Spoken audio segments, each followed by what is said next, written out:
Did you miss me? Well, just like Seth Rollins, we'll soon make you regret that. Holy crap, a lot of stuff happened this week. I don't even have time to come up with a real intro. Let's just get right into it. It is Saturday, May 28th, 2016.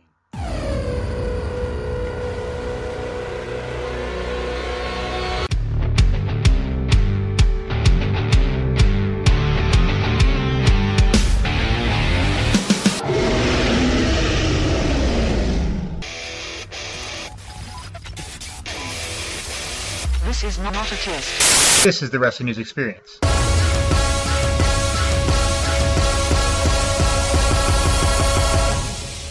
After Dark.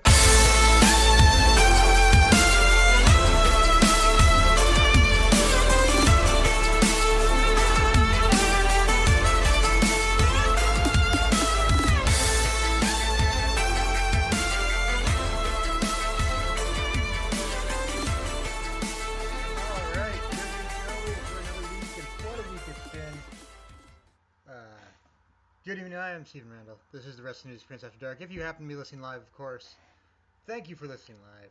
I know it's late on a Saturday night, and if you're at all like me, it's way too hot right now because summer is officially here. And if it's not for you, I feel sorry for you because it's not summer where you are. If you happen to be listening live and you want to participate in the show, we of course have the live chat, which people are already in and talking away, and that's great.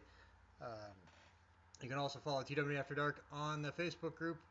You can follow us, and you can follow me on Twitter at Dave the Camel. You can pick up this podcast. If you don't happen to listen to it live, it was always posted on the Facebook group. It's also posted on 4mania.com, Spreaker.com, iTunes, and Stitcher. We are also part of the Wrestling to the Max podcast network, which you can also find on Facebook. That's Wrestling, the numeral 2, the Max podcast network. Like I said, there is so much that happened. There is so much that happened that even though it was a holiday Monday and I wasn't working, I felt the need to have to do work because there was so much wrestling news that happened. I don't even know where to start. We had a pay-per-view on Sunday, Raw on Monday. They announced a brand split on like Tuesday. Cody Rhodes doesn't work here anymore. Some guys had this match that people are pissed off about because it was lots of flippy things because wrestling can sometimes be that and other people don't think that, and I don't know. Holy crap, so much stuff happened. Hulk Hogan still getting paid apparently. I don't know. Let's start. What do we start with? Well, I guess we have to start with the big news. The big news, of course, is the brand split, which was re-announced as a result of a news article in Variety, which spoiled the fact that on July 19th, SmackDown will become a live show and is expected to have a separate roster, separate crews, separate everything, which of course is a brand split. And the rumors have been around ever since they stopped doing the original brand split, but it turns out that that's what we're doing again. I have a variety of thoughts on that. But first I want to talk about the initial announcement of it. And here's the problem I have right now. They didn't let the brand split just happen on television as part of an online story. The minute the article came out in Variety, literally half an hour later, there was a statement on WWE.com. There was a video from Shane and Steph trying to explain that we're going to split the brands because it's best for business and whatever they said. And that's just, why didn't it just happen as a story? Because WWE didn't have to acknowledge the Variety article. They didn't have to confirm anything. They're a wrestling company. They can just ignore what the hell's going on in their TV upfronts or whatever. And that way, you actually craft a story on TV, so when it happens, it doesn't just happen because our corporate overlord said there must be a brand split, and thus this is what is happening. And by the way, it's not happening for another month and a half. So, what do we do for the next month and a half of storylines when we know that at that point everything will get blown up?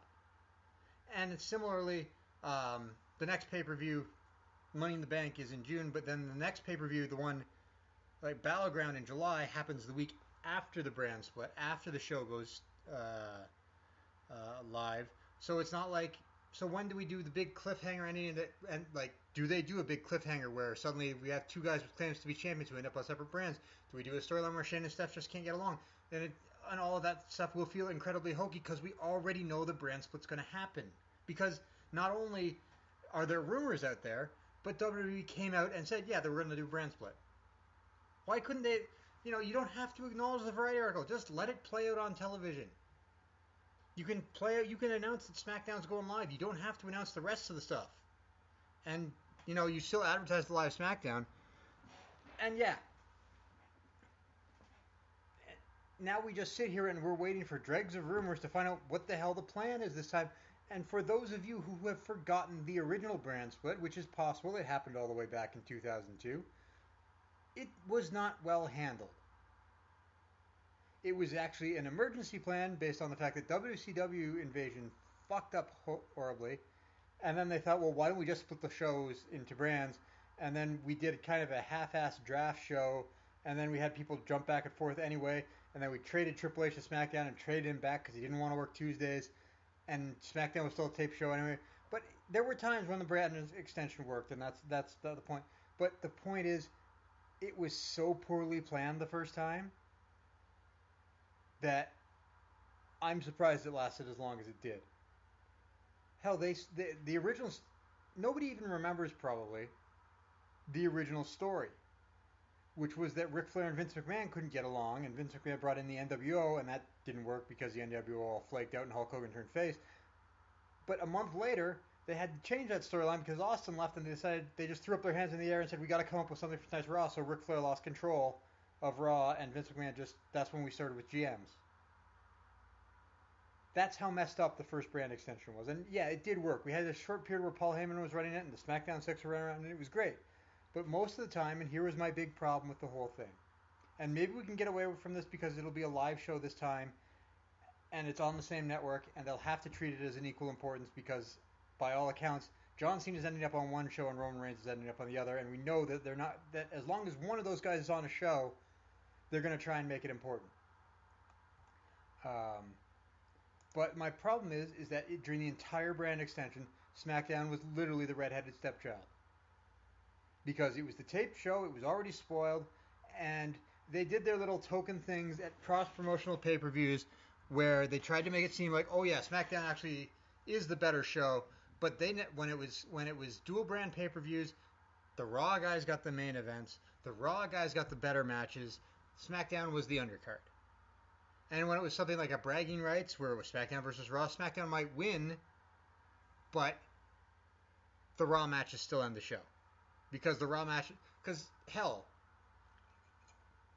the minute John Cena won the WWE title, he was off SmackDown and on to Raw because he was going to be the center of the promotion. You can't have the center of the promotion on SmackDown. No wonder Batista's so angry because he had to go back the other way and just toil in relative obscurity and fight Booker T and the Great Khali and JBL for 6 months.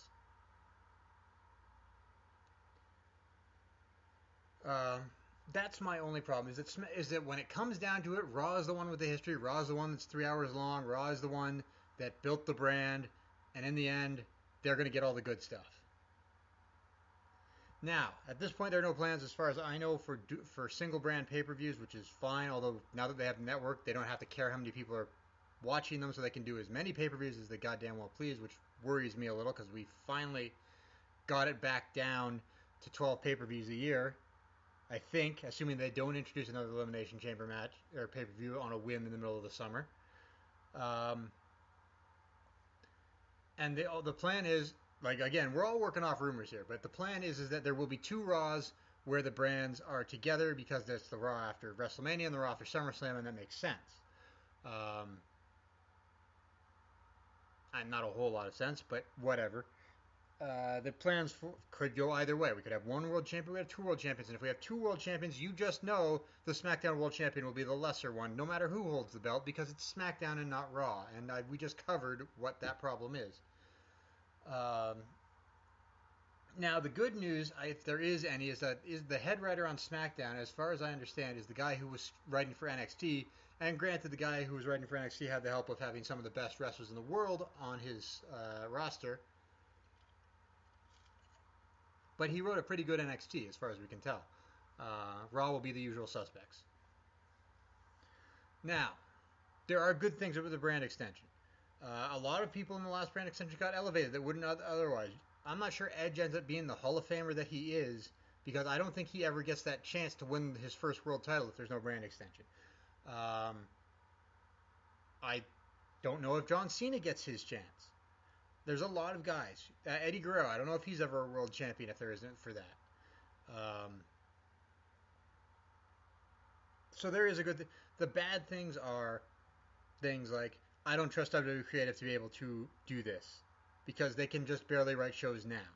I don't trust them to establish rules and live by them for the brand extension, because the minute that they feel like, the minute that there's an injury or something goes wrong or they need to say something, they will jump someone off the other brand and then everything will just be up in the air again. And that's what happened. Guys got injured and suddenly somebody from the other brand appeared to fill in that hole. For a while they justified it with trades and stuff, but then they just said, no, fuck it, they're just going to jump. And then eventually, I think the biggest thing is that even though the brand extension was at times treated as a war between the brands, this time it may yet be, even though corporate has already said this is what's happening, so there's no real, like I said, there's no real need to do a story about it, I guess, on TV. And I was just thinking, what's the point of the Money in the Bank title match if it doesn't matter because there's going to be two brands after that pay-per-view? And so you could be a world champion without having wrestled for the world title at a pay-per-view. Don't say it couldn't happen, because it happened last time. And even though it was portrayed as a war and a big battle, eventually it just became SmackDown guys appeared on Raw and no Raw guys appeared on SmackDown, and it became the Super Raws, where they said, oh, the SmackDown's here as well, because they couldn't maintain the creative level with half the roster. And then eventually the brand split just petered out, and it was Raw and SmackDown again, and everybody showed up on both except John Cena only occasionally showed up on SmackDown, because again, it's SmackDown. Maybe they'll on the bright side, maybe they'll bring back the old video game title of SmackDown versus Raw. Whatever. There's not to say it can't work, but they've already screwed it up so badly in the past, and they haven't shown any indication that they can do it well in the future. And this just seems like, this to me, and I'm not saying it is, but to me, when I think about it, it seems like a reaction to sliding Raw ratings. Because now you make SmackDown live, and now you've got two live wrestling shows that will be highly rated on cable, because they don't count SmackDown's ratings so much because it's a taped show and people don't do it. So they don't care about that. But now you have another show that USA can say, oh, it's a top programming for cable originals, this time for Tuesday nights. Even though the ratings won't actually be that much better, for cable they'll be great, and they will raise the profile of USA, and everything will be hunky-dory, except for the fact that some of us who cover wrestling for a living have now 5 hours of TV they have to watch every week, plus pay-per-views. I don't want to complain, because if it's a good show, then it's a good show, but I'd really prefer it if maybe Raw went back to 2 hours in the same process. 5 hours of original programming they're going to have to write for live TV every week.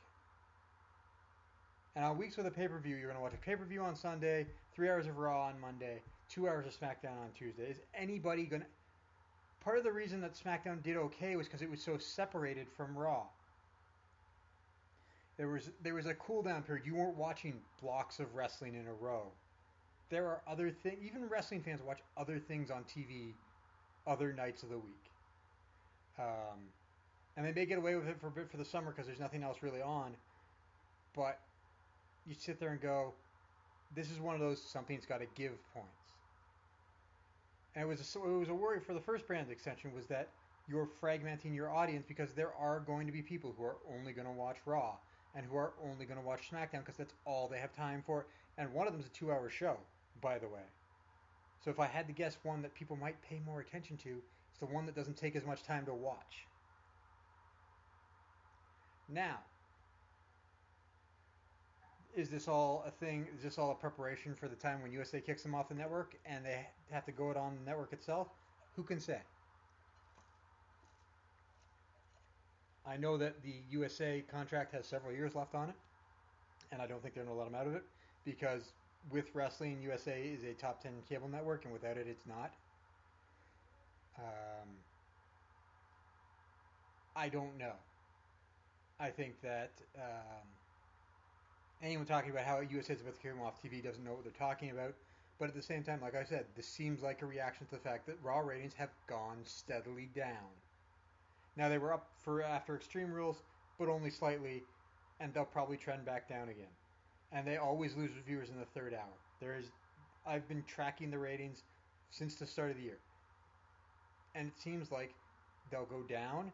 There've been a couple spikes, like the Raw after the Royal Rumble spiked, Shane O'Mac's return spiked, WrestleMania was a spike, and Extreme Rules was a spike. And you can gather why. But then after that, it's just a curve downwards.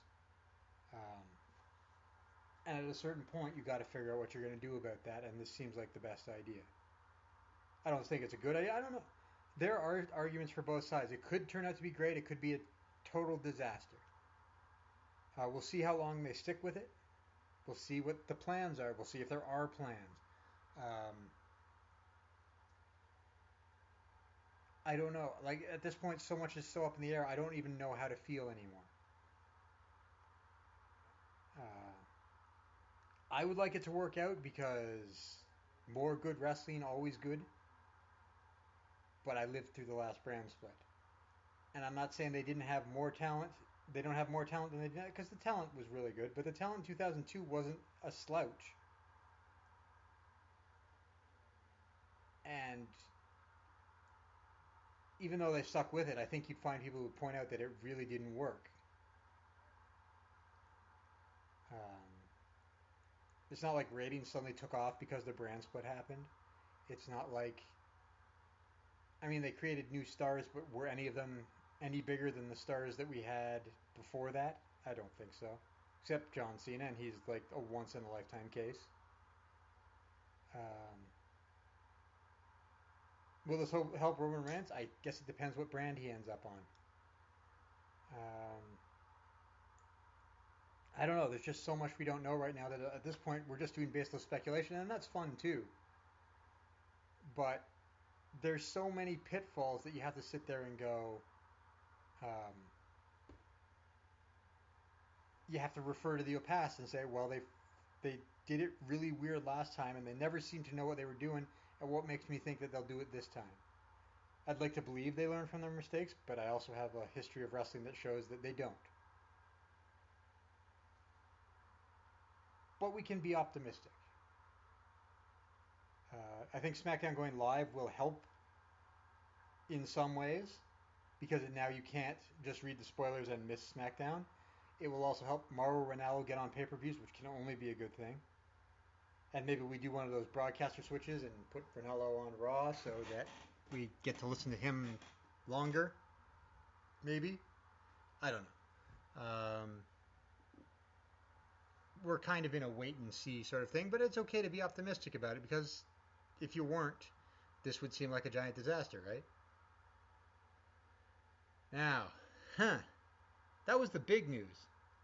And we had a pay-per-view this week. We had Extreme Rules, which was okay.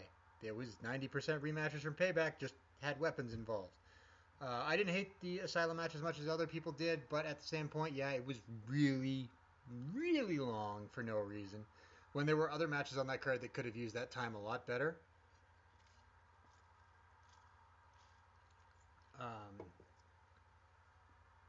It just, I think the problem was like it is something like the Fatal 4-Way match was great, and the rest of the show was forgettable for the most part. And Ambrose vs. Jericho was fine and fun and went on way too long, and that's whatever. And then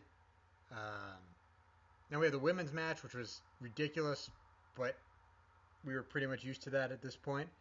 And then we get to this main event, and here's where I have to talk about this. I give credit. AJ Styles vs. Roman Reigns was a very good match. Excellent match. I mean, overbooked as hell, but an excellent match. AJ Styles just doing everything he can, and Roman Reigns is a good wrestler. And I've said it before. He's a good wrestler. He's been handled horribly, and that's why fans aren't reacting to him in the way that WWE wants them to. But he's a good wrestler, and that's not the reason why people are booing him. I don't care what anybody has said in Facebook rants since then. We're not booing Roman Reigns because he's a shitty wrestler. We're booing him because he's the one on TV. We can't boo the creative staff. We don't see them. Here's the thing. It was a good match. But the problem is you knew going in, and you knew going in that Roman Reigns was going to win. So when AJ Styles is hitting finishers, it's extra deflating when Roman Reigns just kicks out of them like they don't exist. And then hits a finisher and wins because you knew Roman Reigns was going to win, and the least thing they could have done was make it look hard for him. And I don't think they did the appropriate job of making it look hard for Roman Reigns, mostly because while he is a good wrestler, his state of existence goes between hitting big power moves and basically unconscious. He doesn't sell particularly well. And you can get around that.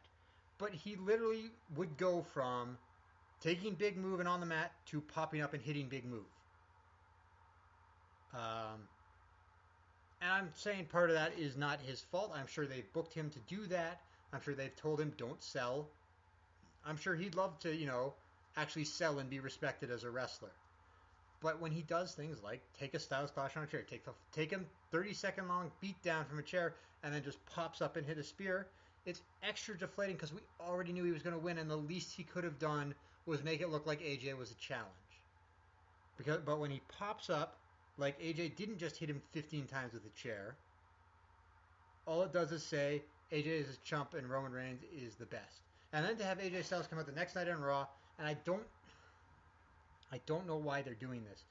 I thought they had a grasp on what could make Roman Reigns work, and then they're doing the same thing they did. They had Daniel Bryan do the same thing. He came out after his match with Roman Reigns at Fastlane last year and said, "Man, wow. I mean, Roman Reigns is just the best, guys. I like him. I respect the hell out of him. He fought a hell of a match, and he was the better man, and I love that guy, man. I will have his children." And then they had AJ Styles do the same goddamn thing after Extreme Rules, and the only thing that did was make people not like AJ Styles. Because you know what?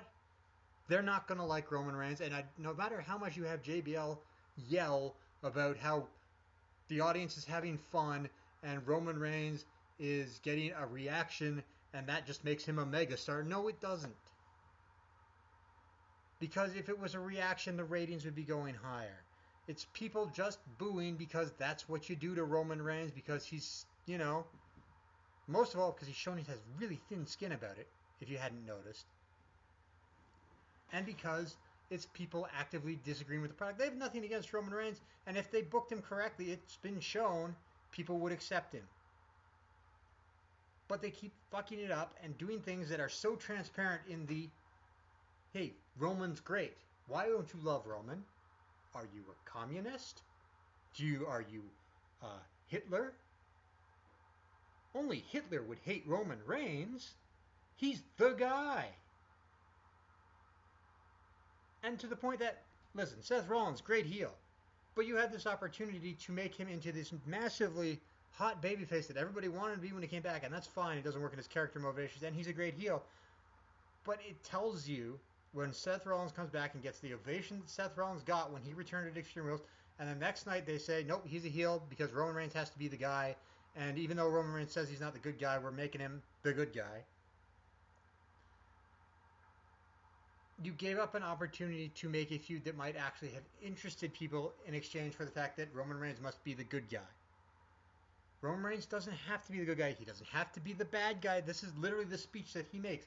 He can be the guy.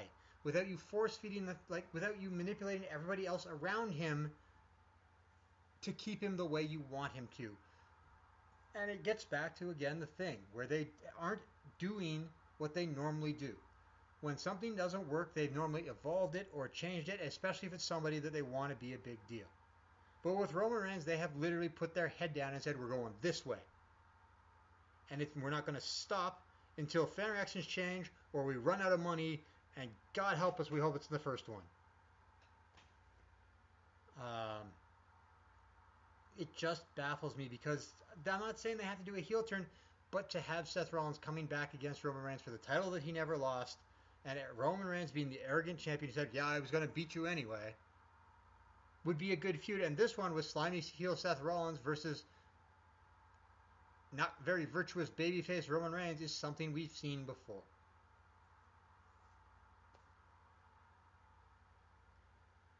And they left AJ out in the dark because we know he's going to get involved with the club eventually, but now he lost 2 straight world title matches and he lost to Kevin Owens on Raw. And good for Kevin Owens, and he's probably winning Money in the Bank, but only to have Sami Zayn somehow steal away from him because, of course.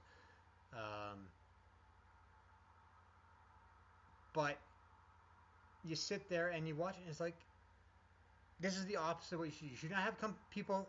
By having people that the fans actually like come out and say, "Man, I love Roman Reigns," the only thing you're doing is turning the audience against people they already like. And if you're fine with that, I guess whatever, I can't stop them. But it seems a waste of time to have people come out and say, "Man, I love Roman," when that's not going to change the fans' opinion. Just because AJ Styles says, "Man, Roman and I had a great match, and Roman's a great guy, and you guys just don't like him for reasons I can't understand," you look like you're not paying attention. Because everybody can see why they don't like Roman Reigns, and we're not saying you have to acknowledge it, but at least could you make it so that not everybody stands there looking like idiots who can't see something that's right in front of their face? That's largely the problem. Is there, they always treat the fans like idiots, but in this case, they're basically saying, we can't see any of you. We don't know. We can't. We're literally standing there in the ring, shrugging our shoulders, going, "We don't know what's wrong." You know damn well what's wrong. You're just not willing to say for some reason. Like, is there a Samoan mafia threatening Vince McMahon if Roman Reigns isn't the virtuous babyface? I'm asking seriously because it is a possibility, but I'm sitting here going, they've gone to such lengths that it's almost unbelievable.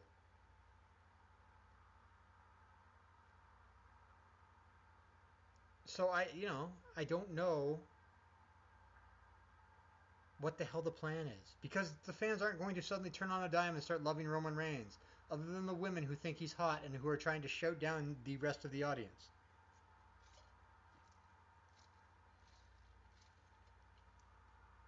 And I don't hate Roman Reigns. I've covered him. But when Survivor Series comes to Toronto in November, if Roman Reigns is still the guy on top and nothing has changed, you can bet the shit I will be booing the crap out of him because it's the only way to get a message across. They seem to have I hate retreading the old ground, but they they think that because John Cena gets mixed reactions, that anybody with mixed reactions is still at least a reaction, and that's okay. That's not okay. Roman Reigns doesn't have half of what John Cena had going for him before John Cena started getting mixed reactions. Roman Reigns hasn't shown he can sell merchandise, sell tickets, bring in ratings, bring in network subscriptions, bring in anything that makes WWE money, but apparently gets all the benefit of the doubt as if he were John Cena.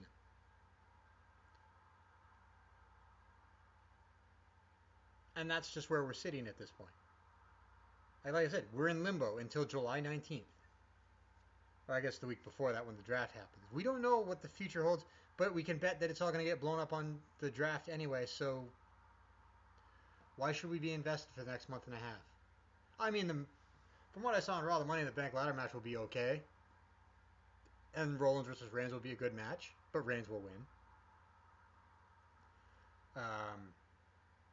And then we can move on to the brand split. But for a pay-per-view Money in the Bank that has traditionally been one of their better pay-per-views and one of their bigger, more watched pay-per-views, they've turned it into a throwaway because almost nothing that happens at it will make it huge. Like the Money in the Bank briefcase will make a huge difference, but all the extraneous storylines aren't going to matter past the week after that pay-per-view.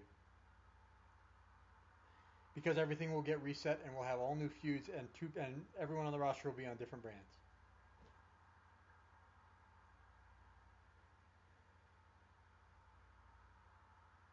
So why should we care? Okay. What else happened this week?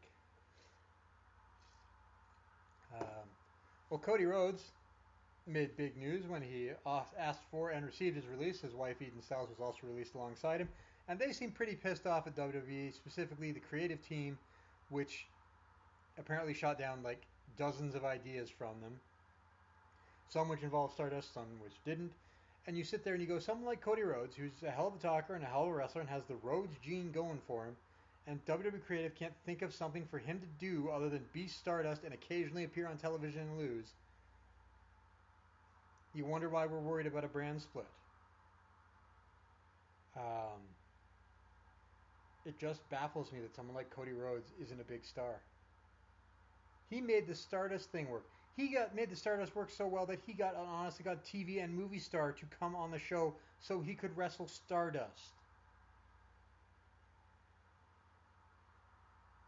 And for his reward for that is he got stuck with the Ascension and then taken off TV and loses a lot, and that's it. Remember when celebrity matches used to mean that somebody was actually, getting a push? But Stardust gets to go and do all this work with Stephen Amell and get all this publicity and all this mainstream stuff, and his reward is nothing. And less than nothing. Not only does he not even get to be on TV, he basically loses when he's there, and he lost I think someone was saying he lost 8 straight matches to Zack Ryder on Main Event or something. I don't know specifically because I don't watch Main Event. But for somebody who did that much work with such a throwaway gimmick, how come he gets nothing?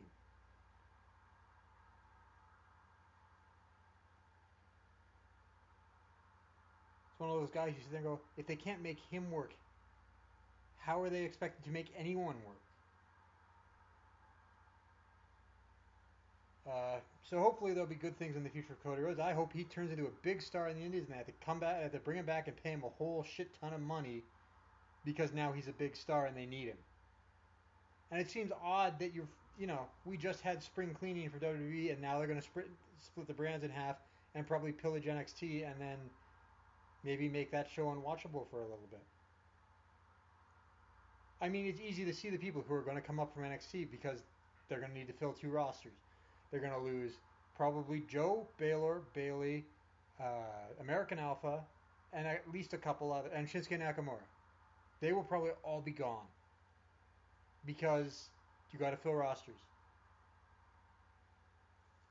And nothing against NXT, and we knew what this was when it started, and I have no doubt that they will have enough people there between veterans and talent that are getting ready that they'll still put on a show. But I think it's appropriate that the next NXT live event, which is June 8th, which is looking really good, is subtitled The End, because while it is signifying the end of the Baylor Joe feud, it is also probably signifying the end of the first golden age of NXT. Because we will be left with a lot of guys who are the not quite ready for primetime players now. I guarantee you. There will be a handful of guys on top just to keep things running, but I think the talent level will be at the lowest point it's been since NXT debuted on the network. I'll still watch because it's always interesting to watch stuff like that, and to watch all those wrestlers develop, and maybe some will accelerate quickly and some will take this new time and become the new stars of the future, and that's certainly the hope. But you can't lose all that talent at once and not have there be an effect.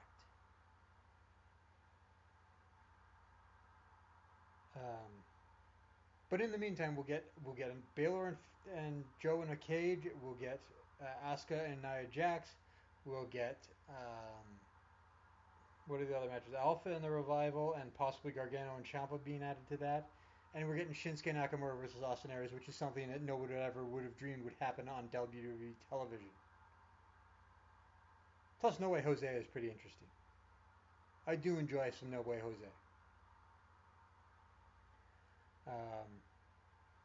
That got sidetracked a little, but that's okay. What else happened this week? Jeez. Like I said, Hulk Hogan, the trial thing continues. He's still winning as far as I can tell. John Cena put out a t-shirt that looks like the Pabst Blue Ribbon logo. which even I, who doesn't live in America, can still recognize. And Pabst Blue Ribbon got a little pissed about that, and so they pulled the shirt down and changed it so now it doesn't look like a Pabst Blue Ribbon logo, but also not like a shirt I'd consider buying anyway. There was one other thing, wasn't there? I feel like there was one other thing I wanted to talk about. We'll be on this all day if you guys don't help me out here.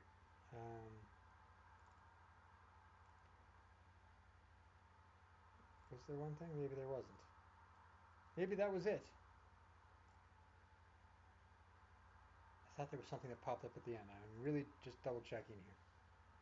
Sorry, I had something and then I lost it. My mind has gone crazy. It's too hot. That's what it is.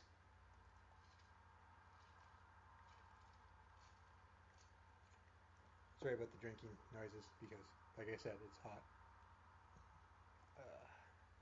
Everything's going so slowly. I don't have anything else. let's stick with that. I don't have anything else.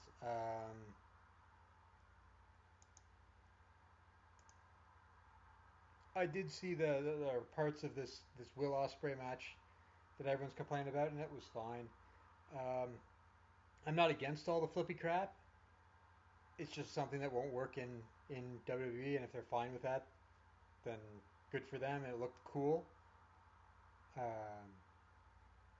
It's okay for it not to be your cup of tea, but that doesn't mean you have to, you know, shout down everyone who says, "Man, that was kind of awesome to watch," because it was kind of awesome to watch. It's just not my style of wrestling that I enjoy. Um, is that it? Are we good? We're gonna do a short show this week because it's really hot and it's making me fall asleep, and also because what was I watching? Not important.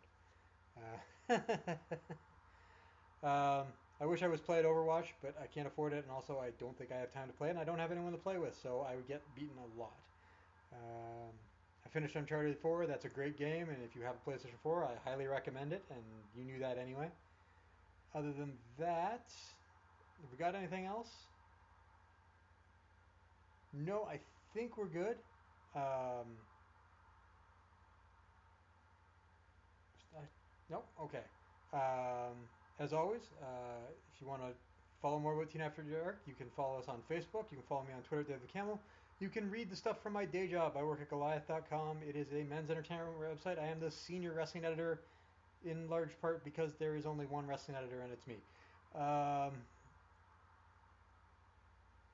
Yeah. The podcast is available on iTunes, Stitcher, Spreaker.com, ForeignMania.com, and on the Wrestling to the Max podcast network. Um, if you'd like to contribute, you can leave it on the Facebook page. You can come and listen to us live and join in the chat. And I want to thank the people who are listening in the chat who happen to be here live. I want to thank everyone for listening, no matter where you are. It's always good to know that there's people listening to what you have to say, even if they don't particularly agree with you. I'm in a good mood. The Jays have won 3 straight series, and including beating Boston and the Yankees, which sets us right up to play Boston and the Yankees again because Major League Baseball schedules are screwed up as hell. But we will see you next Saturday about midnight Eastern, probably 11:30 because that's when it usually ends up being. Check the Facebook group 4 times when it's about to start for a little announcement. I usually give you guys some notice. We're going to do a show if things get delayed because life is crazy that way. But once again, I thank everyone for listening. We will see you next week. We're only a couple weeks away from Money in the Bank and a few more weeks away from the brand split, and then things will change forever again, right? I don't know. See you next week. Have a good one. Always be a fan.